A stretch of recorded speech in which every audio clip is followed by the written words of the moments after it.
Au gala de l'entreprise de mon mari, le garde m'a jeté un coup d'œil et a dit « Désolé, les invités attendent dehors ». À l'intérieur, mon mari a eu un sourire narquois, murmurant « De toute façon, tu ne serais pas à ta place ici ». Toutes les autres épouses étaient assises fièrement à côté de leur partenaire. Je l'ai regardé rire avec son assistante, puis j'ai tranquillement ouvert mon téléphone, envoyé un message au conseil d'administration et je suis sorti alors que tout commençait à s'effondrer. « Madame, je vais devoir vous demander de reculer. C'est un événement privé. » Le garde de sécurité de l'hôtel Majestic Étoile a posé sa main sur mon épaule, m'éloignant physiquement de l'entrée par laquelle mon mari, Olivier, venait de passer en riant avec son assistante, Nathalie. Je suis resté là, dans ma robe émeraude, regardant à travers la vitre toutes les autres épouses prendre place à des tables décorées pendant que j'étais laissé debout dans le couloir comme une employée. L'humiliation me brûlait, mais ce qui faisait le plus mal, c'était que j'avais vu ce moment arriver depuis des semaines, peut-être des mois. Les signes avaient été là, dans notre appartement exigu de Paris, dans la façon dont Olivier avait commencé à traiter mes contributions à son travail comme si elles étaient attendues plutôt qu'extraordinaires. Ce matin même, je m'étais réveillé à 4h30 du matin alors qu'Emma dormait encore, ouvrant l'ordinateur portable d'Olivier pour revoir sa présentation trimestrielle pour Vérité Industrie. Les projections budgétaires étaient fausses, avec une erreur de 2,8 millions d'euros due à une erreur de formule qui l'aurait fait paraître incompétent devant le conseil d'administration. Je l'ai corrigé comme je le faisais toujours, en ajoutant les graphiques corrigés et en mettant à jour les visualisations de données qui le feraient briller. Si vous pensez que les femmes talentueuses méritent d'être reconnues pour leur travail, et non effacées, veuillez envisager de vous abonner. C'est gratuit et cela aide à partager ces histoires importantes. Maintenant, voyons comment Léa reprend son pouvoir. Il y a 3 ans, c'est moi qui me tenais au podium pour présenter mes algorithmes de chaîne d'approvisionnement à des salles de conférences bondées. Olivier s'asseyait au premier rang, prenant des notes, me demandant ensuite de lui expliquer les détails techniques qu'il ne saisissait pas tout à fait. Maintenant, ces mêmes algorithmes, affinés et perfectionnés au cours d'innombrables nuits tardives à notre table de cuisine, étaient présentés comme ces innovations. L'ironie ne m'échappait pas alors que je me tenais dans ce couloir, que les systèmes mêmes qui maintenaient la compétitivité de Vérité Industrie avaient été créés par quelqu'un qui n'était même pas autorisé à leur célébration. Le 7e anniversaire d'Emma la semaine dernière avait été la première fissure dans mon sang-froid soigneusement entretenu. Elle parlait du kit de robotique depuis des mois, me montrant des photos du catalogue, expliquant comment elle construirait un robot qui pourrait aider maman avec son codage. Quand Olivier est arrivé avec 2 heures de retard avec une carte générique de pharmacie et une barre de chocolat, son visage s'est décomposé d'une manière qui a brisé quelque chose en moi. « Papa a oublié », dit-elle doucement, et Olivier a juste haussé les épaules, marmonnant qu'il était occupé avec des trucs de travail importants. Le travail important, je savais, c'était mon travail. L'algorithme que j'ai développé pour optimiser la gestion des stocks de Vérité. Le système de modélisation prédictive qui leur avait fait économiser des millions. Le tableau de bord de reporting automatisé qu'Olivier ne pouvait même pas expliquer sans mes notes. Alors qu'il était censé être trop occupé pour se souvenir de l'anniversaire de sa fille, j'avais vu les reçus Uber pour des restaurants du centre-ville. Toujours pour 2, toujours dans des endroits où je n'étais jamais allé. Le reçu de quartier avait été ma confirmation. Je l'avais trouvé il y a 3 semaines en faisant la lessive, caché dans son sac de sport comme s'il avait oublié qu'il était là. 7 500 € pour une montre. La même semaine, il m'a dit que nous ne pouvions pas nous permettre le camp scientifique d'été d'Emma. Celui axé sur le codage pour les enfants. Celui qui lui aurait donné l'éducation que j'aurais aimé pouvoir lui offrir moi-même si je n'étais pas si épuisé à faire le travail d'Olivier, plus mon propre travail de consultante juste pour nous maintenir à flot. Ma mère avait essayé de me prévenir le mois dernier. Elle avait appelé tard un mardi soir, sa voix prudente et mesurée.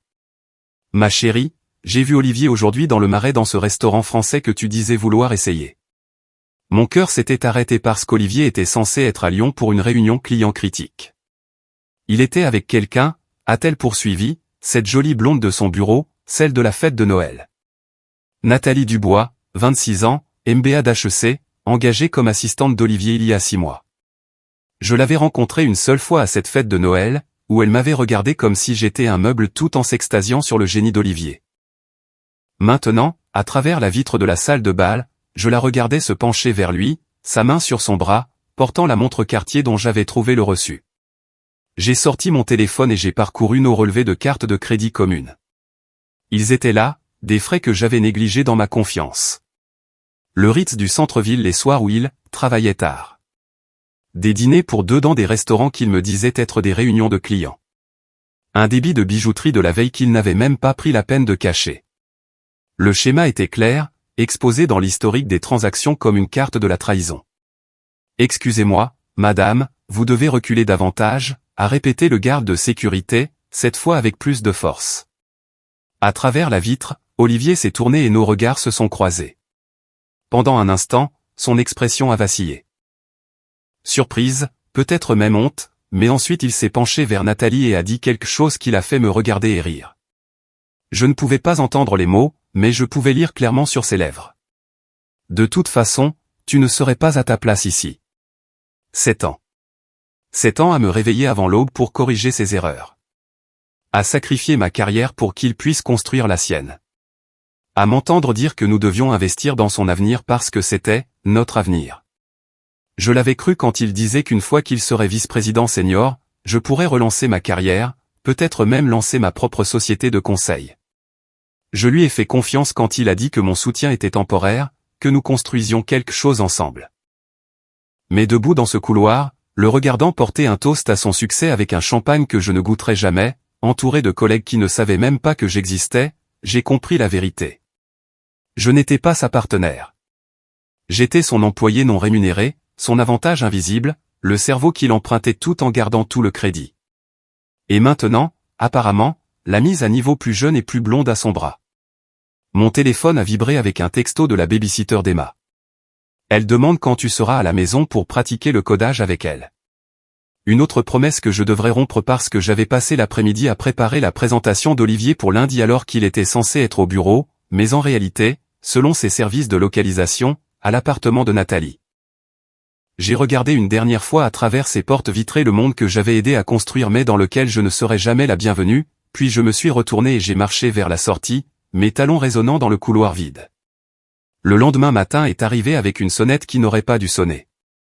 À 7 heures du matin, j'ai ouvert pour trouver Nathalie Dubois debout dans notre couloir, son tailleur de créateur couleur crème immaculée contre la peinture écaillée du couloir de notre immeuble. Elle tenait un dossier en cuir et portait cette même montre Cartier, son parfum, quelque chose de cher et de français, remplissant notre entrée. J'ai besoin de la signature d'Olivier sur ses rapports trimestriels, a-t-elle dit, me dépassant déjà sans y être invitée. Ses yeux ont balayé notre salon avec un dédain à peine dissimulé, observant le canapé d'occasion, les jouets d'Emma éparpillés sur le tapis usé, la pile de livres de codage que j'utilisais comme support de moniteur improvisé. Il a oublié de les signer hier lorsque nous examinions la présentation. Je suis resté là dans mon vieux sweatshirt de l'école polytechnique, celui avec la tache de café que je n'avais pas eu le temps de laver, regardant ses doigts manucurés taper contre le dossier. Elle se déplaçait dans notre espace comme si elle y appartenait plus que moi, ses talons claquant contre notre parquet rayé. Olivier est sous la douche, ai-je dit, gardant ma voix égale malgré la rage qui montait dans ma poitrine. Elle s'est alors tournée vers moi, m'a vraiment regardé pour la première fois, et ses lèvres se sont courbées en quelque chose qui n'était pas tout à fait un sourire. Tu sais, Olivier mérite tellement mieux que ça, a-t-elle dit, faisant un geste vague vers notre appartement. Mais ses yeux sont restés sur moi quand elle l'a dit. Et nous savions toutes les deux qu'elle ne parlait pas de notre situation de vie. Mieux que quoi, ai-je demandé, bien que je connaisse déjà la réponse. Quelqu'un qui comprend son monde, ses ambitions. Elle a posé le dossier sur notre table basse, juste au-dessus des croquis d'algorithmes sur lesquels j'avais travaillé pour le prochain projet d'Olivier. Quelqu'un qui peut se tenir à ses côtés lors d'événements, pas attendre sur les parkings. La référence à l'humiliation de la nuit dernière était délibérée, calculée. Elle savait que j'avais été refusé. Bien sûr, qu'elle le savait. Elle avait probablement suggéré la liste des invités elle-même. Après son départ avec les signatures d'Olivier, obtenues alors que je me tenais dans la cuisine en prétendant ne pas remarquer comment sa main s'attardait sur la sienne lors de la passation, Emma est sortie de sa chambre en trottinant. Elle était déjà habillée pour l'école, son sac à dos traînant derrière elle. « Maman, pourquoi papa ne vient plus à mes trucs d'école ?» a-t-elle demandé au petit déjeuner, poussant ses céréales dans le bol. Le papa de Lise est venu à la foire scientifique hier, et le papa de Marcus aide à l'heure de la lecture. Je n'avais pas de réponse qui ne lui briserait pas le cœur.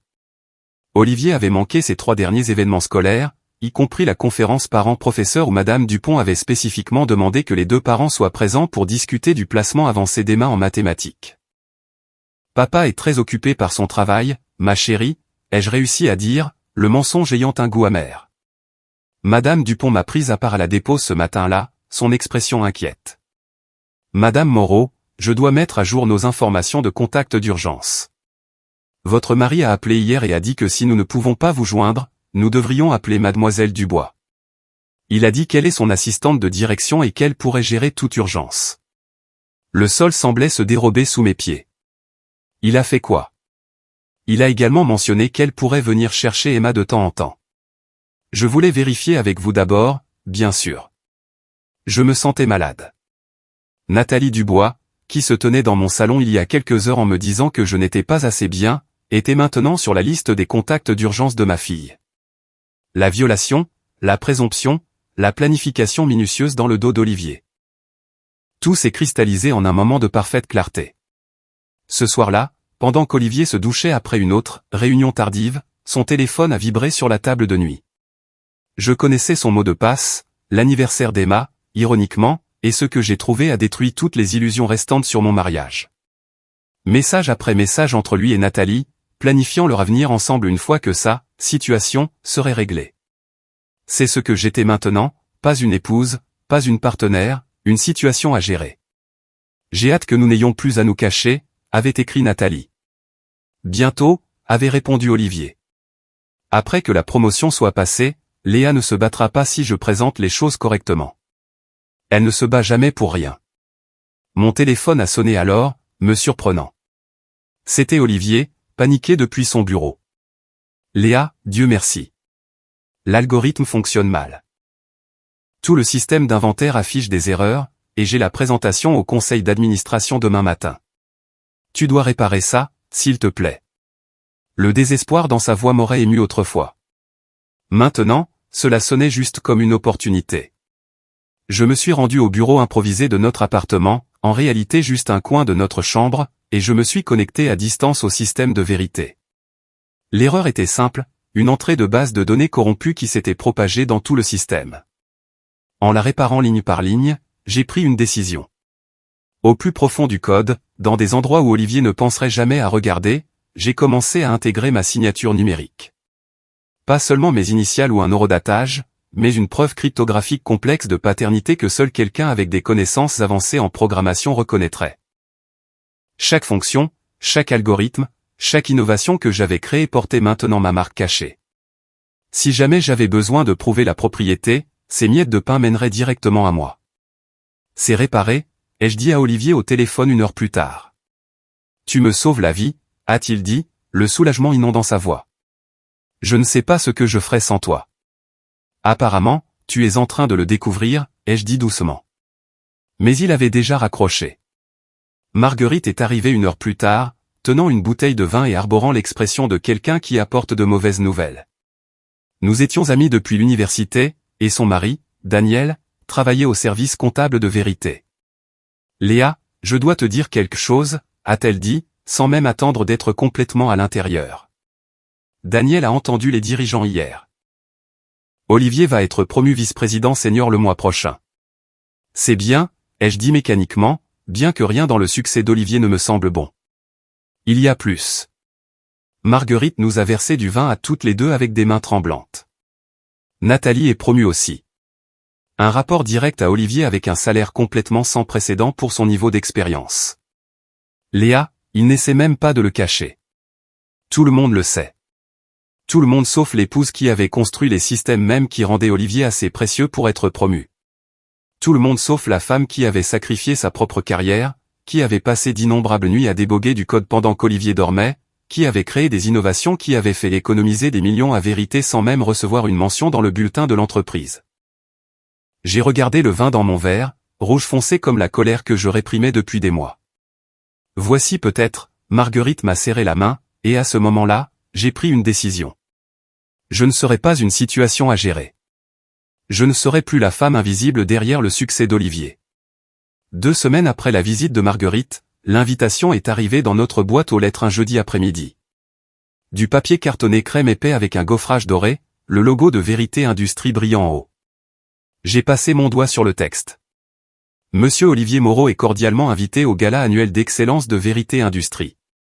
Juste son nom, pas « M et Madame Moreau ». Pas « Olivier Moreau est invité ». Juste lui. Je l'ai posé sur le comptoir de la cuisine où Olivier la verrait, puis j'ai pris le téléphone et composé le numéro de son bureau. Chloé a répondu à la deuxième sonnerie, sa voix habituellement joyeuse devenant immédiatement tendue quand elle a entendu la mienne. « Salut, Chloé. J'appelle au sujet de l'invitation au gala. Il semble y avoir une erreur. Il n'y a que le nom d'Olivier. » Le silence s'est étiré si longtemps que j'ai cru que la ligne avait été coupée. Puis je l'ai entendu. Le rire distinctif de Nathalie en arrière-plan, suivi de sa voix disant quelque chose sur le fait d'éviter les situations embarrassantes. « Madame Moreau », a finalement dit Chloé, son malaise palpable à travers le téléphone. « Je suis vraiment désolé, mais Monsieur Moreau a spécifiquement demandé une invitation solo. Il a dit que ce serait mieux pour le réseautage. » Réseautage, ai-je répété platement. « Je suis vraiment désolé », a chuchoté Chloé, et je pouvais entendre un regret sincère dans sa voix. J'ai essayé de suggérer. « Ce n'est pas ta faute, Chloé. » J'ai raccroché avant qu'elle ne puisse s'excuser à nouveau. Ce soir-là, Olivier a à peine jeté un coup d'œil à l'invitation avant de la glisser dans sa mallette. « Grande soirée en perspective », a-t-il dit, sans me regarder dans les yeux. « Le conseil d'administration sera là. Important pour la promotion. »« Je sais », ai-je dit. « Je prévois d'y assister. » Sa tête s'est redressée brusquement. « Léa, ce n'est pas. C'est vraiment plus un truc d'affaires. Toutes les autres épouses seront là, Olivier. J'ai vérifié avec Marguerite. Daniel a eu une invitation pour une personne supplémentaire. Ta situation est différente. » Il s'éloignait déjà, la conversation terminée dans son esprit, mais elle n'était pas terminée dans le mien. Cette nuit-là, pendant qu'Olivier dormait, je suis allé à mon placard et j'ai sorti la robe émeraude que ma mère avait portée à ses propres célébrations d'entreprise des décennies auparavant. Elle avait été ingénieure en logiciel aussi, à une époque où les femmes dans la technologie étaient encore plus rares. La robe m'allait toujours parfaitement, sa soie vert foncé captant la lumière comme du jade liquide. Le soir du gala, Olivier est parti à 18h, prétendant qu'il devait arriver tôt pour le travail de préparation. J'ai attendu jusqu'à 19h, puis j'ai appelé un Uber. Mes mains étaient stables alors que j'appliquais du rouge à lèvres sur la banquette arrière, regardant les lumières de la ville défiler. Le chauffeur m'a jeté un coup d'œil dans le rétroviseur. Occasion spéciale ? On pourrait dire ça, ai-je répondu. L'hôtel Majestic Étoile se dressait devant moi comme un monument doré à l'excès d'entreprise. Des voituriers se précipitaient pour ouvrir les portes à des couples en tenue de soirée, et à travers les immenses fenêtres, je pouvais voir la salle de bal scintiller de lustres en cristal et d'arrangements floraux élaborés. J'ai franchi l'entrée principale, mes talons claquant contre le marbre, et j'ai suivi les panneaux indiquant le gala. Le garde de sécurité à l'entrée de la salle de bal vérifiait les noms sur un iPad. Quand je me suis approché, son expression était professionnellement neutre. Non. Léa Moreau. Je suis la femme d'Olivier Moreau. Il a fait défiler, a froncé les sourcils, a fait défiler à nouveau. Je ne vous vois pas sur la liste, madame. Il doit y avoir une erreur. Je suis son épouse. Je suis désolé, mais si vous n'êtes pas sur la liste, vous devrez attendre dehors. Ce sont les instructions que j'ai reçues. Sa main s'est posée sur mon épaule, fermement, me guidant loin de l'entrée. À travers les portes vitrées, je pouvais tout voir, des tables rondes drapées de lin blanc, des cadres riant avec leurs femmes et leurs maris à leur côté. La femme du maire était assise à la table d'honneur. Le mari de la directrice financière portait un toast. Et là, à une table proéminente près de la scène, était assis Olivier avec Nathalie à ses côtés dans une robe argentée qui captait la lumière comme une armure. Nos regards se sont croisés à travers la vitre. Je l'ai vu enregistrer ma présence, j'ai vu l'éclair de panique, rapidement remplacé par quelque chose de plus dur. Il s'est penché vers Nathalie, a chuchoté quelque chose. Elle s'est tournée pour me regarder, et je pouvais lire clairement sur les lèvres d'Olivier alors qu'il parlait. De toute façon, tu ne serais pas à ta place ici. La main de Nathalie s'est posée sur son bras, propriétaire et confiante. Elle a dit quelque chose qui l'a fait rire, et ils se sont tous les deux détournés, me congédiant aussi facilement que le garde de sécurité l'avait fait. Mon téléphone était dans ma main avant que je ne décide consciemment de le sortir. J'ai commencé à prendre des photos, Olivier et Nathalie ensemble, sa main sur sa cuisse sous la table, la façon dont il se penchait vers elle en parlant. J'ai documenté les autres couples, tous assis ensemble, preuve que les conjoints étaient bel et bien les bienvenus. Mes doigts ont volé sur l'écran, faisant une capture d'écran de la page du site web de Vérité sur le gala étant une célébration pour les employés et leurs familles. Madame Moreau. Chloé Martin s'est matérialisée à côté de moi, étant sortie précipitamment de la salle de bal. Son visage était rouge, ses yeux écarquillés par ce qui ressemblait à une véritable détresse. Je suis vraiment désolé pour ça. J'ai essayé de vous ajouter à la liste, mais Monsieur Moreau a explicitement. Il a explicitement quoi, Chloé? Elle a jeté un regard nerveux autour d'elle, puis s'est penchée plus près.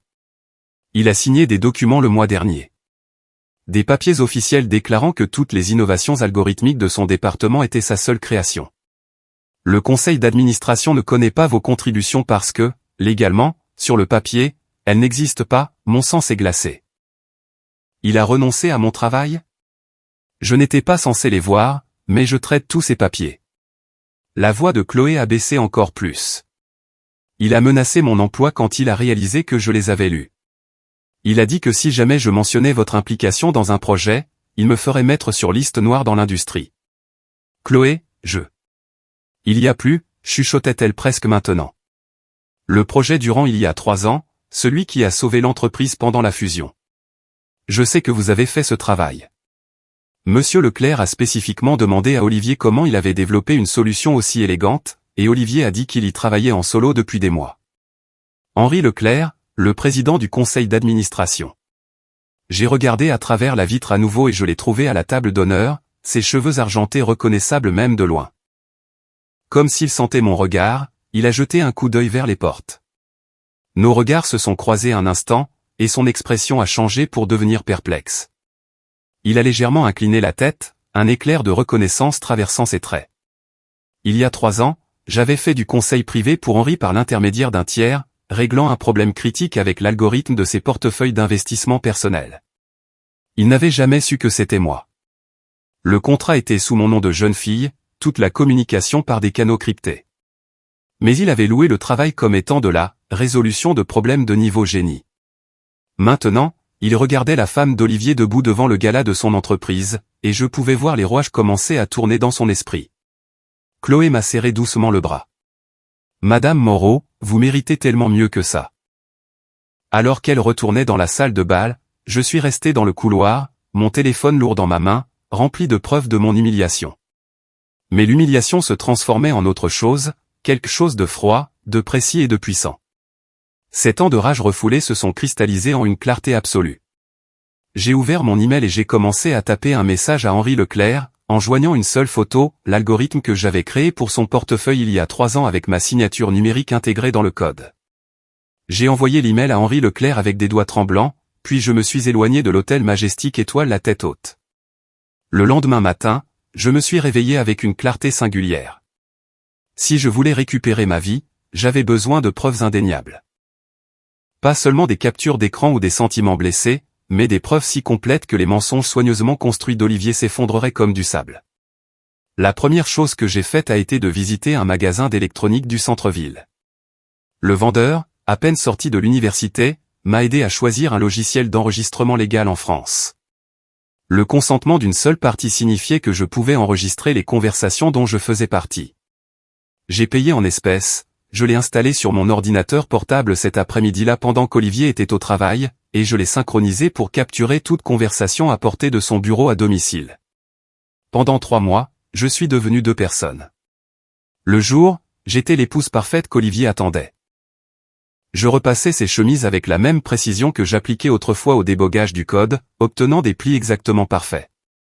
Je préparais ses plats préférés, le poulet au romarin qu'il aimait le lundi, les pâtes arrabbiata pour le mercredi, le steak avec sauce béarnaise pour le vendredi quand il avait travaillé tard mais rentrait à la maison en sentant le parfum de Nathalie. Je souriais quand il m'embrassait distraitement sur la joue, je faisais semblant de ne pas remarquer quand il gardait son téléphone comme un secret d'État. La nuit, j'étais quelqu'un d'entièrement différent. Après qu'Olivier se soit endormi, je me glissais dans son bureau et je photographiais chaque document qu'il ramenait à la maison, contrat, présentation, rapport financier, tous basés sur mon travail. Je retournais dans notre chambre et je téléchargeais tout sur un serveur cloud crypté que j'avais créé, en le nommant « Projet Libération ». Chaque fichier était horodaté, catalogués et recoupés avec le code original que j'avais écrit. Les enregistrements étaient les plus accablants. 2 semaines après le début de ma surveillance, j'ai capturé Olivier lors d'un appel avec Nathalie, sa voix se propageant clairement à travers la porte du bureau que j'avais laissée stratégiquement entr'ouverte. L'algorithme de Léa est ce qui m'a fait remarquer, a-t-il dit en riant. Elle n'a aucune idée que je mets mon nom sur tout. Trop confiante. C'est son problème. Esprit brillant, aucun sens des affaires. Quand vas-tu lui parler de nous? La voix de Nathalie était minuscule à travers le haut-parleur de son téléphone. Après que la promotion soit verrouillée, je présenterai ça comme des divergences mutuelles. Elle ne se battra pas. Elle ne se bat jamais pour rien. Je me tenais dans le couloir, la main pressée contre ma bouche pour étouffer tout son, l'application d'enregistrement de mon téléphone capturant chaque mot. C'est au cours du 2e mois que Nexus Dynamics m'a trouvé. Ou plutôt, je les ai trouvés sans le vouloir. Incapable de dormir une nuit, je parcourais des forums de codage lorsque je suis tombé sur un défi posté anonymement. Résolvez ce problème d'optimisation logistique. Opportunité significative pour le bon esprit. Le problème était complexe, un problème de chaîne d'approvisionnement multivariable que la plupart des programmeurs mettraient des jours à démêler. Mais j'ai reconnu le modèle immédiatement. C'était similaire à quelque chose que j'avais résolu pour Olivier il y a 2 ans, mais avec des couches de complexité supplémentaires. Je n'ai pas pu m'en empêcher. Mes doigts ont volé sur le clavier, la montée familière de la résolution de problèmes m'envahissant.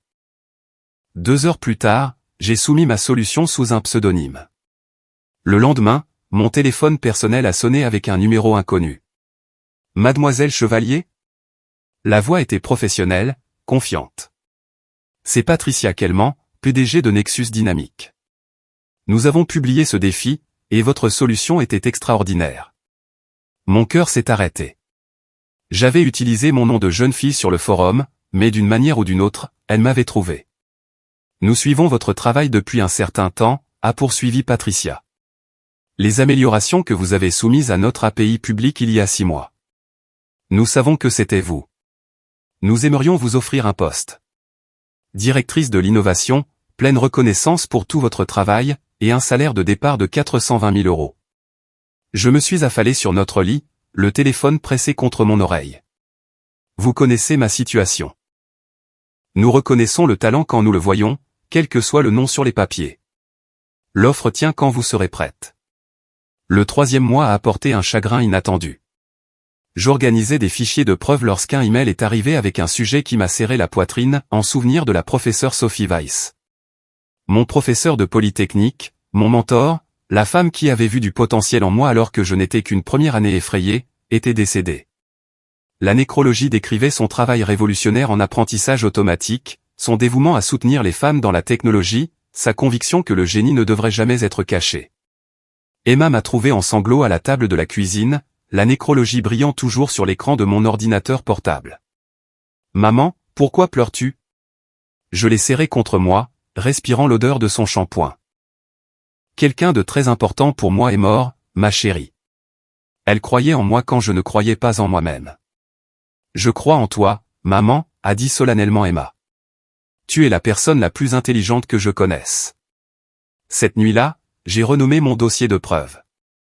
Plus seulement, projet Libération, mais, projet Sophie, en l'honneur de la femme qui m'a appris que cacher son génie était la plus grande des tragédies. Jennifer, mon amie de la faculté de droit, qui pratiquait maintenant le droit de la famille, m'a rencontré dans des cafés discrets tout au long de ces 3 mois. Elle examinait mes preuves avec l'attention méticuleuse qu'elle appliquait autrefois aux études de droit constitutionnel. Cet enregistrement est recevable, a-t-elle dit lors de notre dernière réunion, écoutant la confession d'Olivier avec des écouteurs. Les preuves de détournement de fonds sont solides. Les signatures numériques sur votre code tiendront devant un tribunal. Léa, vous avez assez ici pour l'enterrer professionnellement et légalement. Et la garde d'Emma? Avec les preuves de crimes financiers et la façon dont il a caché des actifs, vous obtiendrez facilement la garde principale. Jennifer m'a serré la main. Quand allez-vous utiliser tout ça? J'ai pensé à l'invitation au gala posée dans le tiroir de notre cuisine, celle adressée uniquement à Olivier. Bientôt. Il y a une dernière performance que je dois donner. Ce soir-là, j'ai regardé Olivier préparer sa mallette pour le lendemain, fredonnant faux tout en organisant des papiers qu'il ne comprenait pas. Il n'avait aucune idée que chaque document avait été photographié, chaque conversation enregistrée, chaque mensonge documenté. Il m'a embrassé distraitement sur le front, pensant déjà aux réunions de demain, à Nathalie, à sa promotion. Grande semaine en perspective, a-t-il dit. Plus grande que tu ne le penses, ai-je répondu. Mais il s'éloignait déjà. Je me suis réveillé à 5 heures du matin le matin du gala, l'estomac noué d'anticipation. Olivier dormait à côté de moi, ignorant que j'avais passé les 2 dernières heures à perfectionner l'email qui démantèlerait tout ce qu'il avait construit sur mon travail. Chaque pièce jointe était méticuleusement étiquetée, algorithme 2017, modèle prédictif 2019, correction d'erreurs budgétaires de 2,8 millions d'euros 2024. 7 ans de vol organisés chronologiquement, avec mes signatures numériques intégrées dans tout le code comme des empreintes digitales sur une scène de crime. La pièce la plus accablante se trouvait en haut, un simple tableur comparant le calendrier de promotion d'Olivier avec mes créations.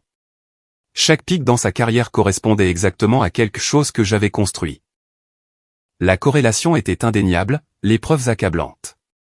Olivier s'est agité à 6h30, attrapant son téléphone avant que ses yeux ne soient complètement ouverts. Grande journée, a-t-il murmuré, parcourant ses emails sans me regarder.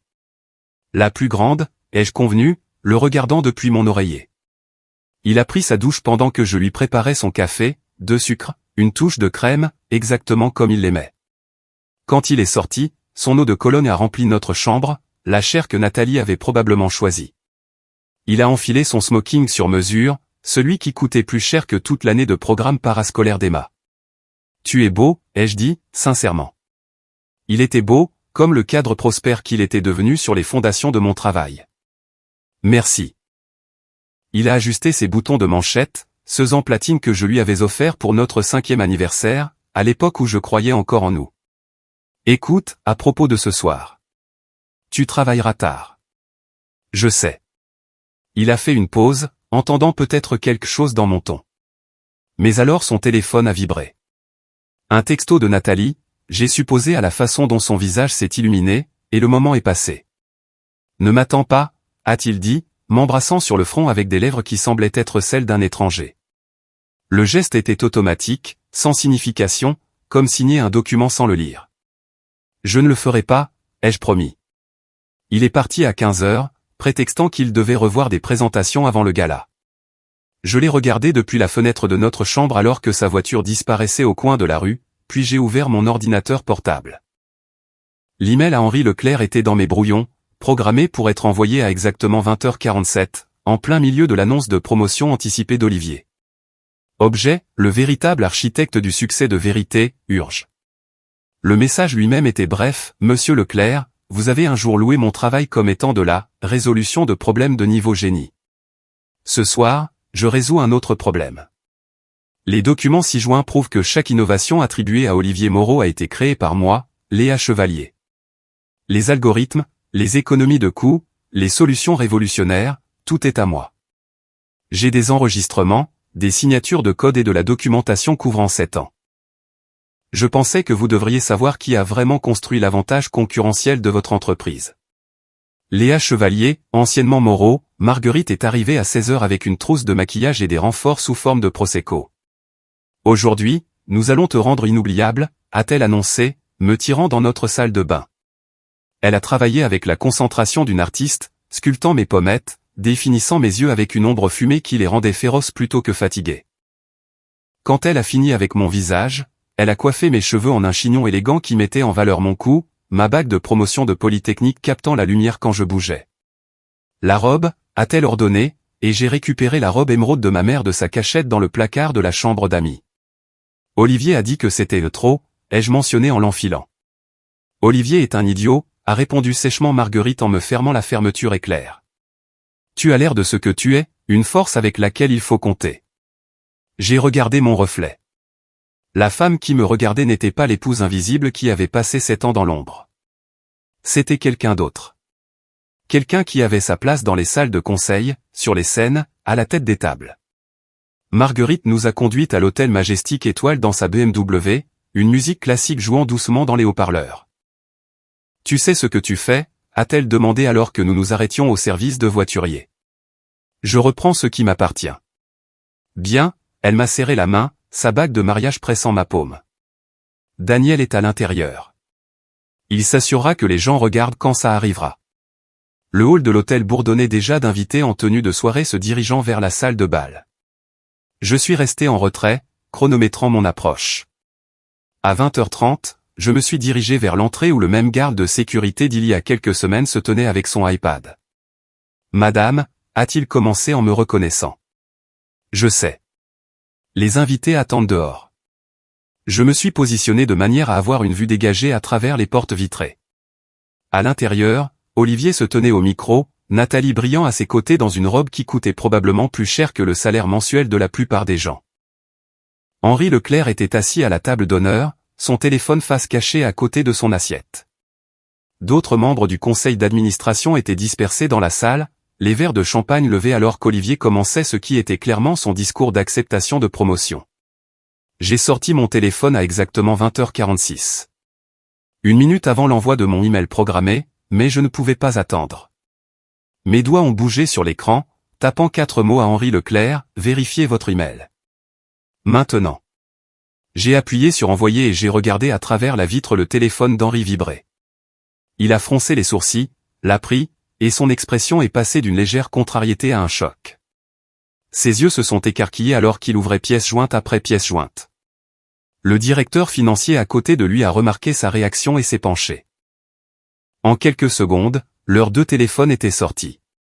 Olivier était en plein milieu d'une phrase, disant quelque chose sur des solutions innovantes qui ont fait avancer vérité, quand Henri s'est levé brusquement. La salle s'est tue. Monsieur Moreau. La voix d'Henri portait même à travers la vitre. Nous devons discuter de quelque chose. Maintenant.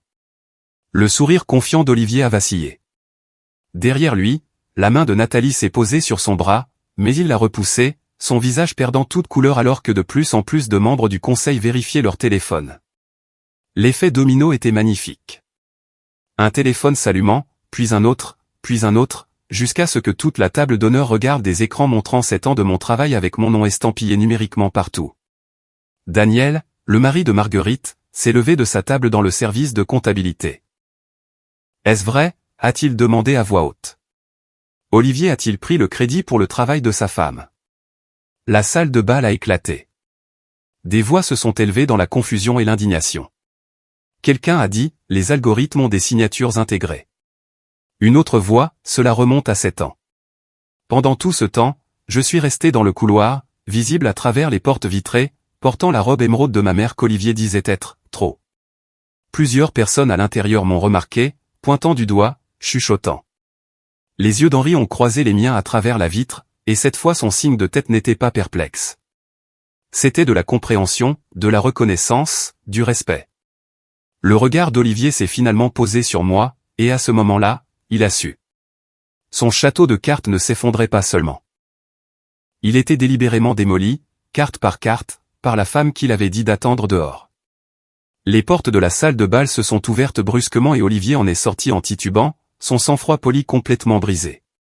Son nœud papillon pendait de travers, son visage était rouge écarlate, et j'ai vu la flûte de champagne lui glisser des doigts, le cristal se brisant sur le sol en marbre en une constellation de morceaux cassés. Le son a résonné dans le silence soudain du couloir. « Léa, qu'as-tu fait ?» Sa voix s'est brisée, aiguë et désespérée, rien à voir avec le cadre confiant qui avait franchi ces mêmes portes des heures plus tôt. Ses yeux allaient de mon visage à ma robe comme s'il me voyait pour la première fois depuis des années. J'ai cessé d'être invisible, ai-je dit, ma voix stable d'une manière qui m'a surprise même moi. Au fait, je commence chez Nexus Dynamics lundi. Directrice de l'innovation. Ils étaient particulièrement intéressés par l'algorithme de la chaîne d'approvisionnement, tu sais, celui que tu présentes comme le tien depuis 3 ans. Sa bouche s'est ouverte et s'est refermée, aucun son en sortant. Derrière lui, des invités affluaient dans le couloir, leur tenue de soirée bruissant alors qu'ils se penchaient pour voir ce qui se passait. J'ai entendu quelqu'un chuchoter, c'est sa femme. Celle qui a vraiment tout écrit. Tu ne peux pas. C'est du sabotage d'entreprise, a balbutié Olivier, cherchant des termes juridiques qu'il ne comprenait pas, me poursuivre en justice pourquoi? Avoir dit la vérité? J'ai sorti mon téléphone, lui montrant l'email que j'avais envoyé. Chaque ligne de code a ma signature numérique. Chaque algorithme remonte à mon ordinateur portable. Même ta présentation de thèse de Polytechnique. C'était mon travail de 3e cycle, juste reformaté.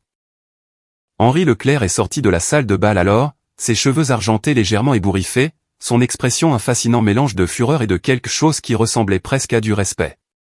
Il s'est dirigé directement vers moi, ignorant complètement Olivier. « Mademoiselle Chevalier », a-t-il dit, utilisant délibérément mon nom de jeune fille. Ce travail de conseil il y a 3 ans, l'optimisation de portefeuille pour mes investissements personnels. C'était vous. Ce n'était pas une question, mais j'ai quand même hoché la tête. Chaque ligne. Je savais que quelque chose était familier dans le style de codage quand Olivier a présenté le projet Durand. L'élégance, l'efficacité, c'était identique. Il s'est tourné vers Olivier avec un regard qui aurait pu geler le feu. Vous m'avez dit que vous y travailliez en solo depuis des mois. M. Leclerc, je peux expliquer, a commencé Olivier. Gardez ça pour les avocats, l'a coupé Henri. Mademoiselle Chevalier, Vérité Industrie vous doit une dette substantielle. J'aimerais discuter de votre intégration en tant que directrice technique principale avec un crédit rétroactif complet pour toutes les innovations. C'est une offre généreuse, ai-je dit, me surprenant de ma propre calme. Mais j'ai déjà accepté un poste chez Nexus Dynamics. Ils m'ont offert quelque chose que Vérité n'a jamais fait, le respect dès le premier jour. Le couloir s'est soudain rempli de nouvelles voix, autoritaires et urgentes. 3 personnes en costume sombre avec des insignes de la DGSI visibles à leur ceinture marchaient rapidement vers nous. Et j'ai reconnu l'agent principal. Le mari de Marguerite, Daniel, avait mentionné que son colocataire d'université travaillait dans la criminalité financière. Nathalie Dubois a appelé l'agent principal.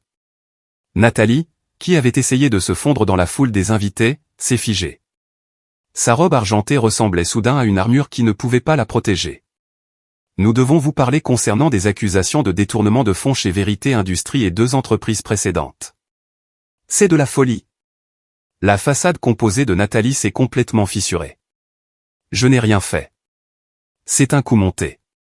Mais les agents lui lisaient déjà ses droits, et Chloé Martin se dépêchait avec un ordinateur portable, montrant à l'agent quelque chose sur l'écran. J'ai aperçu des relevés bancaires montrant les transferts qu'Olivier avait effectués sur des comptes au nom de Nathalie, les mêmes que j'avais documentés. Elle a déjà fait ça, disait Chloé aux agents. Dans ces 2 dernières entreprises. Elle cible toujours les cadres mariés, les aide à cacher des actifs tout en volant l'entreprise. Les cris de Nathalie ont résonné dans les couloirs en marbre alors qu'il l'emmenait. Olivier a dit que c'était légal. Il a dit que c'était des honoraires de conseil. C'est de sa faute. Le visage d'Olivier est passé du rouge au blanc. Elle ment. Je ne sais pas de quoi elle parle, vraiment. J'ai sorti l'enregistrement sur mon phone, sa voix remplissant le couloir. Les transferts à Nathalie doivent rester cachés. Faites-les passer par le budget de conseil. L'expression d'Henri s'est encore assombrie. Monsieur Moreau, veuillez me suivre. Le conseil se réunira immédiatement. Ils ont disparu dans une salle de conférence, mais pas avant qu'Henri ne se retourne vers moi. Mademoiselle Chevalier, seriez-vous disposée à nous rejoindre? Nous devons comprendre toute la portée des innovations que vous avez créées. Je les ai suivis dans une salle de conférence au mur lambrissé où tout le conseil s'était réuni. Pendant 3 heures, ils ont tout examiné. Chaque algorithme était affiché sur des écrans, mes signatures numériques brillant dans le code comme des néons. Le directeur financier avait fait venir leur responsable informatique, qui a confirmé que les eurodatages intégrés prouvaient que j'avais tout écrit depuis mon ordinateur portable personnel, et non depuis les systèmes de vérité. Cette optimisation logarithmique seule nous a fait économiser 11 millions d'euros sur 5 ans, a dit le directeur financier, me regardant avec quelque chose qui approchait de l'admiration. Vous avez écrit ça dans ma cuisine, ai-je confirmé, pendant qu'Olivier dormait. Olivier était assis à l'autre bout de la table, rapetissant à chaque révélation. Quand ils ont sorti l'enregistrement de lui admettant avoir volé mon travail, il n'a même plus essayé de se défendre. Monsieur Moreau, a finalement dit Henri, votre emploi est terminé, avec effet immédiat. Vous perdrez tous les bonus, les options d'achat d'actions et les indemnités de départ. Nous engagerons également des poursuites judiciaires pour récupérer les fonds transférés à Mademoiselle Dubois. Vous ne pouvez pas faire ça, a chuchoté Olivier. J'ai une famille. Vous auriez dû y penser avant de voler votre famille, a répondu froidement Henri. Quand ils m'ont offert une compensation, un salaire rétroactif pour 7 ans de travail non reconnu, le chiffre qu'ils ont cité m'a coupé le souffle. C'était plus que ce qu'Olivier avait gagné pendant toute sa carrière chez Vérité. C'est généreux, ai-je dit. Mais je devrais faire examiner tout ça par mon avocat. Bien sûr. Henri s'est levé, tendant la main. Mademoiselle Chevalier, je regrette profondément que nous n'ayons pas vu ce qui se passait. Si jamais vous reconsidérez de rejoindre Vérité. Je ne le ferai pas, ai-je dit simplement. Mais merci d'avoir enfin vu la vérité. En quittant la salle de conférence, Olivier a essayé de me saisir le bras. Léa, s'il te plaît, pense à Emma. Je me suis dégagé de son contact. Je pense à Emma. Je pense à lui montrer que personne n'a le droit de voler ton travail, ton crédit ou ta dignité. Pas même son père. Le couloir était encore plein d'invités, tous regardant alors que je passais dans la robe émeraude de ma mère. Certains ont hoché la tête respectueusement, d'autres ont chuchoté entre eux. Chloé Martin a croisé mon regard et a articulé « Merci ». Et j'ai réalisé que ma vengeance l'avait libérée, elle aussi. Marguerite m'a ramené de l'hôtel en silence, le poids de ce qui venait de se passer s'installant sur moi comme une lourde couverture. Lorsque nous nous sommes arrêtés devant mon immeuble, les lumières étaient allumées dans notre appartement. La voiture de la baby-sitter était partie, ce qui signifiait qu'Olivier était rentré et l'avait renvoyé. Mon téléphone affichait 12 appels manqués de sa part. J'ai monté lentement les escaliers, la robe émeraude de ma mère bruissant à chaque pas. Quand j'ai ouvert la porte, Olivier était assis sur notre canapé d'occasion, toujours en smoking, le visage enfoui dans ses mains. La porte de la chambre d'Emma était fermée. « Elle dort » a-t-il dit sans lever les yeux. La baby-sitter a dit qu'elle te demandait. Je suis passé devant lui pour aller dans la chambre d'Emma, entr'ouvrant la porte. Elle était blottie avec son lapin en peluche, ses cheveux noirs étalés sur l'oreiller. Je lui ai doucement embrassé le front, puis j'ai fermé la porte et je suis retourné faire face à Olivier. Je déménage chez mon frère ce soir, a-t-il dit, la voix creuse. Mon avocat vous contactera au sujet des arrangements de garde. Très bien. Il a levé les yeux alors, les yeux rouges. Depuis combien de temps préparais-tu ça? Depuis combien de temps me volais-tu, ai-je rétorqué. Il n'a pas eu de réponse à ça. Le lendemain matin, Emma est entrée dans la cuisine où je préparais des crêpes, son petit déjeuner préféré du samedi. Elle est montée sur sa chaise habituelle, mais ses yeux se sont posés sur le siège vide d'Olivier. Où est papa? J'ai posé la spatule et je me suis assise à côté d'elle, prenant ses petites mains dans les miennes. Papa ne vit plus ici, ma chérie. Pourquoi? Sa lèvre inférieure a tremblé. Parfois, quand les gens font des choses qui ne sont pas bien, ils doivent faire face aux conséquences. Papa a pris le crédit pour le travail de maman, et ce n'était pas honnête. Comme quand Jacques a copié mes devoirs de maths et s'est fait gronder. La simplicité de sa comparaison m'a serré la poitrine. Oui, comme ça, mais avec du travail d'adulte. Tu es triste, a-t-elle demandé, étudiant mon visage avec ses yeux bruns sérieux qu'elle avait hérités de moi. J'ai envisagé de mentir, de lui donner la réponse confortable. Mais elle méritait la vérité. Je suis triste pour le papa qu'il aurait pu être, celui qui aurait été fier du travail de maman au lieu de le prendre. Mais je ne suis pas triste du choix qu'il a fait. C'est à lui de vivre avec. Elle y a réfléchi, puis a hoché la tête. Tu peux m'apprendre à coder aujourd'hui? Puisque papa n'est pas là pour interrompre. Mon cœur s'est brisé et s'est réparé en même temps. Bien sûr, mon bébé. On commencera juste après le petit déjeuner. Dès le lundi matin, l'histoire avait explosé dans les médias financiers. Les Échos ont diffusé un segment intitulé « La femme invisible qui a dénoncé le vol d'entreprise ». BFM Business l'a appelé « l'affaire de l'algorithme ». Mon téléphone n'arrêtait pas de vibrer avec des demandes d'interviews du Monde, de French Web, de Challenge. Je les ai toutes déclinées avec le même message, mon travail parlera de lui-même. La seule déclaration que j'ai faite était à un petit blog de femmes dans la technologie qui soutenait les ingénieurs depuis des années. Pendant 7 ans, mes contributions ont été effacées. Aujourd'hui, je commence à écrire ma propre histoire chez Nexus Dynamics. C'est tout ce qui compte. L'action de Vérité Industrie a chuté de 18% en début de séance. Des captures d'écran de mes signatures de code intégrées circulaient sur Twitter, les programmeurs s'émerveillant de la manière dont j'avais minutieusement documenté ma propriété. Quelqu'un a divulgué l'enregistrement d'Olivier admettant le vol, et il est devenu viral sur TikTok avec le Femme invisible. Mardi après-midi, mon téléphone a sonné avec un numéro que je ne reconnaissais pas. La voix était fatiguée, suppliante. Le frère aîné d'Olivier, Marc. Léa, s'il te plaît. Je t'en supplie. Olivier a tout perdu. Ses comptes sont gelés. Aucune entreprise ne l'embauchera. Il reste dans mon sous-sol. Ne peux-tu pas abandonner les charges? Pour le bien de la famille, pour Emma. J'ai laissé ces mots en suspens avant de répondre. Marc, pendant 7 ans, j'ai été effacé. Mon travail, mes contributions, mon existence même dans la vie professionnelle d'Olivier. Tout a été délibérément caché. Il a fait ses choix. Mais c'est mon frère, et Emma est ma fille. Elle doit voir que voler le travail de quelqu'un a des conséquences. Je ne lui apprendrai pas que le pardon signifie accepter d'être effacé. Sa réputation est détruite. N'est-ce pas suffisant? Sa réputation a été bâtie sur mon travail. Elle allait toujours s'effondrer. La seule question était de savoir quand. J'ai raccroché sans dire au revoir. 7 ans d'invisibilité avaient valu à Olivier plus qu'une simple ruine professionnelle. Ils avaient gagné mon indifférence totale à son sort. Le lundi matin est arrivé avec le soleil de Paris qui filtrait par la fenêtre de ma chambre.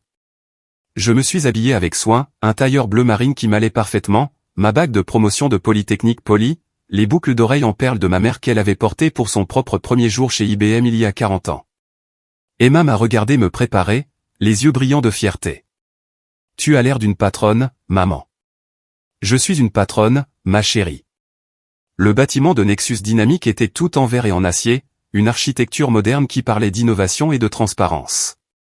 Patricia Kelman m'a accueilli elle-même dans le hall, sa poignée de main ferme et chaleureuse. Léa, nous sommes ravis que tu sois là. Ton équipe t'attend dans la salle de conférence A. Quand elle a ouvert la porte, 20 développeurs se sont levés et ont commencé à applaudir.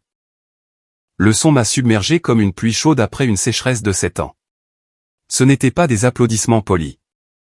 Ils étaient sincères, enthousiastes, célébrants. Mademoiselle Chevalier, la développeuse principale, une jeune femme nommée Priya, s'est avancée. Nous avons tous étudié vos algorithmes, l'optimisation de la chaîne d'approvisionnement, la modélisation prédictive. C'est brillant. Nous vous attendions. M'attendiez, ai-je répété, la voix légèrement prise par l'émotion. Patricia nous a montré votre travail il y a des mois quand elle essayait de vous recruter.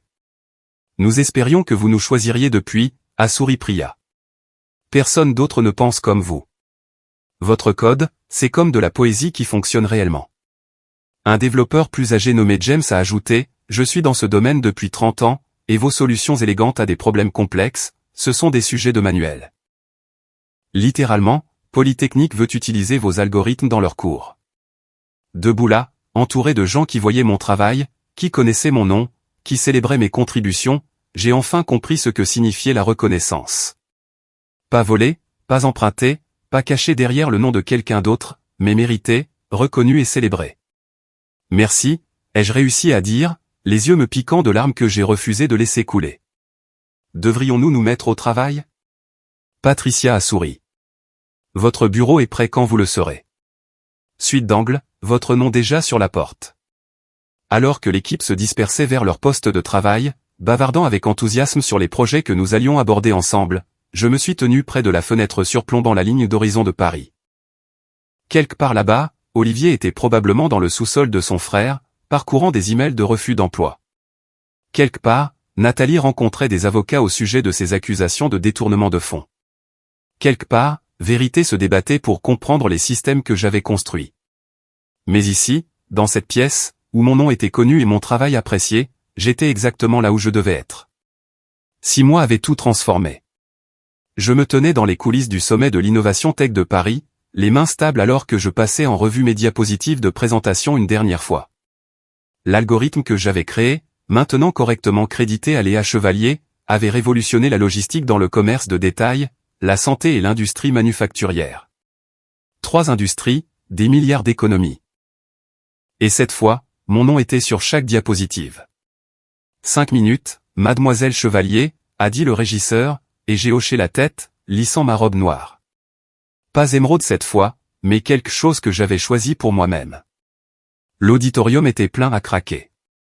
Plus de 2000 participants attendaient d'entendre parler de l'innovation que Challenge avait qualifiée de « percée la plus significative de la chaîne d'approvisionnement de la décennie ». En montant sur scène, les lumières réchauffant mon visage, j'ai repéré des silhouettes familières dans le public, Patricia Kelman au premier rang, rayonnante de fierté, Marguerite et Daniel près du milieu, me faisant tous les deux un signe de pouce levé. Et là, dans un coin sombre près du fond, Henri Leclerc. « Bonjour », ai-je commencé, ma voix portant clairement dans le centre de convention. Je suis Léa Chevalier, directrice de l'innovation chez Nexus Dynamics. Et aujourd'hui, je veux parler de ce qui se passe lorsque le travail invisible devient visible. La présentation s'est déroulée perfectly. Chaque démonstration, chaque donnée, chaque innovation correctement attribuée. Lorsque j'ai montré les améliorations d'une année sur l'autre, quelqu'un dans le public a même eu un hoquet de surprise. Pendant la séance de questions-réponses, une jeune femme a levé la main. « Mademoiselle Chevalier, votre histoire d'être exclue de la reconnaissance a inspiré tant d'entre nous. Quels conseils donneriez-vous aux femmes dont les contributions sont négligées ? Documentez tout, ai-je dit sans hésitation. Ayez confiance en votre valeur et ne laissez jamais personne vous dire d'attendre devant une pièce que vous avez aidé à construire. » Les applaudissements ont duré si longtemps que le modérateur a dû intervenir. En quittant la scène, un assistant m'a tendu un bouquet de roses blanches avec une carte, nous aurions dû vous inviter à l'intérieur. Henri Leclerc. J'ai souri, pensant à l'endroit où ces fleurs seraient parfaites, juste à côté de mon prix de l'employé de l'année de Nexus, celui que mon équipe m'avait offert par surprise le mois dernier. 2 semaines plus tard, la foire scientifique de l'école d'Emma est arrivée avec tout le faste d'une production majeure. Elle travaillait sur son projet depuis des mois, une application simple qui aidait les enfants à apprendre le codage par le biais de la narration. Je l'ai guidée quand elle l'a demandé, mais elle avait fait le travail elle-même, déboguant avec la patience que j'avais essayé de lui enseigner. Et maintenant, nous vous présentons un code compte par Emma Chevalier, a annoncé le directeur. J'ai regardé ma fille se diriger vers le micro avec une confiance que je n'avais jamais possédée à son âge. Elle a expliqué son projet clairement, démontrant comment les structures narratives pouvaient enseigner la pensée logique. Sa présentation était soignée mais authentique, et lorsque les juges ont posé des questions techniques, elle a répondu sans hésitation. Qui a inspiré ce projet, a demandé un juge. Les yeux d'Emma ont trouvé les miens dans la foule. Ma mère, Léa Chevalier. C'est la programmeuse la plus intelligente du monde, et elle m'a appris que le code n'est qu'une autre façon de raconter des histoires. Quand ils ont annoncé sa première place, elle a couru directement vers moi, trophée à la main. Je l'ai fait, maman, et personne ne peut en prendre le crédit à part moi. À ce moment-là, j'ai réalisé que j'avais brisé le cycle. Ma fille ne se tiendrait jamais devant une porte qu'elle méritait de franchir. Elle ne laisserait jamais personne s'attribuer son travail. Elle ne disparaîtrait jamais dans l'ombre de quelqu'un d'autre. L'email est arrivé exactement 1 an après le gala, la nuit où tout a changé. J'ai immédiatement reconnu l'adresse email, olivier.moreau@gmail.com. Le sujet disait simplement « Je suis désolé ». Je l'ai regardé pendant un long moment, mon doigt planant sur le bouton de suppression, mais la curiosité l'a emporté. Je l'ai ouvert. Léa, je sais que tu ne liras probablement pas ça, mais je dois le dire.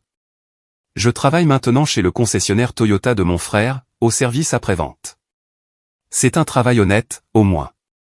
Je vois ce que j'ai perdu chaque fois que les réalisations d'Emma apparaissent sur les réseaux sociaux par le biais d'amis communs. J'ai été un imbécile. J'ai jeté la meilleure chose de ma vie pour une illusion de succès. Nathalie a eu 18 mois de sécurité minimale. J'ai eu ce que je méritais aussi. Une vie sans toi et Emma. Je ne demande pas le pardon. Je voulais juste que tu saches que je comprends enfin ce que je t'ai pris. Et je suis désolé. Olivier, je l'ai lu 2 fois, ne ressentant rien d'autre qu'une sorte de pitié distante. Cet homme qui m'avait un jour fait me sentir invisible était maintenant vraiment invisible lui-même, travaillant dans l'obscurité à Orléans pendant que je remodelais des industries entières. J'ai cliqué sur archiver sans répondre. Certains messages, comme certaines personnes, ne méritaient que le silence. Mon bureau chez Nexus occupait le coin sud-est du 42e étage, des murs de verre offrant une vue panoramique sur Paris. Mais c'était la vue ouest que je chérissais le plus. Chaque matin avec ma première tasse de café, je pouvais voir l'hôtel Majestic Étoile à 5 pâtés de maison, le même bâtiment où je m'étais tenu à l'extérieur, interdite d'entrer, regardant le travail de ma vie être crédité à quelqu'un d'autre. Parfois, je pensais à cette femme en robe émeraude, debout dans le couloir avec son téléphone à la main, faisant le choix qui a tout changé. Elle me semblait être une personne différente maintenant, quelqu'un que je connaissais intimement mais que je n'étais plus. Cette femme avait été invisible, effacée, attendant la permission d'exister. La femme que j'étais devenue écrivait ses propres permissions. Un coup à ma porte a interrompu mon rituel matinal. Priya est entrée avec sa tablette, l'excitation brillant dans ses yeux. Léa, le ministère des Armées vient d'approuver notre contrat. Ils veulent mettre en œuvre votre algorithme sur l'ensemble de leur chaîne d'approvisionnement. Organise la réunion d'équipe pour cet après-midi, ai-je dit, pensant déjà au défi de la mise en œuvre. Alors qu'elle partait, je me suis retourné vers la fenêtre, vers ma vue sur le Majestic Étoile. Le mois prochain, Nexus organiserait notre propre gala là-bas. Patricia m'avait demandé de l'aider à le planifier, et j'avais insisté sur un détail, chaque employé pouvait amener qui il voulait. Personne n'attendrait dehors. J'ai sorti la liste d'invités que j'avais examinée. Mon nom était en haut, suivi de +1, Emma, qui avait déjà choisi sa robe. Au bas de la liste, j'avais ajouté un nom de plus, Chloé Martin, l'ancienne secrétaire d'Olivier, qui travaillait maintenant dans notre service des ressources humaines. Elle m'avait envoyé une note de remerciement après que je l'ai recommandée pour le poste. Tu m'as donné le courage de cesser d'être invisible, moi aussi. Le soleil du matin a attrapé ma bague de Polytechnique, projetant de petits arcs-en-ciel sur mon bureau. En 6 mois, j'étais passé de l'attente à l'extérieur à la présence sur scène, d'effacé à essentiel, d'invisible à indéniable. Mon téléphone a vibré avec un texto d'Emma. Maman, on peut travailler sur ma nouvelle idée d'application ce soir? C'est sur les femmes dans la technologie qui ont changé le monde. Bien sûr, ai-je répondu. On commencera avec Ada Lovelace et on remontera jusqu'à nos jours. Et on finira avec toi, a-t-elle répondu, suivi d'un emoji cœur. J'ai souri, pensant à la femme que j'étais il y a 1 an, debout devant cette salle de bal. Elle se croyait seule, vaincue, effacée. Elle n'avait aucune idée qu'elle se tenait en fait au début de tout. La femme à qui on avait dit d'attendre dehors était devenue celle que tout le monde attendait de voir. Et cette fois, je tenais la liste des invités. Si cette histoire de douce vengeance vous a fait applaudir Léa, cliquez sur le bouton j'aime dès maintenant. Ma partie préférée a été lorsque Léa se tenait devant cette salle de bal dans sa robe émeraude, en voyant l'email qui a tout changé. Quel a été votre moment de justice préféré? Laissez-le dans les commentaires ci-dessous. Ne manquez pas d'autres histoires palpitantes comme celle-ci. Abonnez-vous et activez la cloche de notification pour ne jamais manquer une mise en ligne.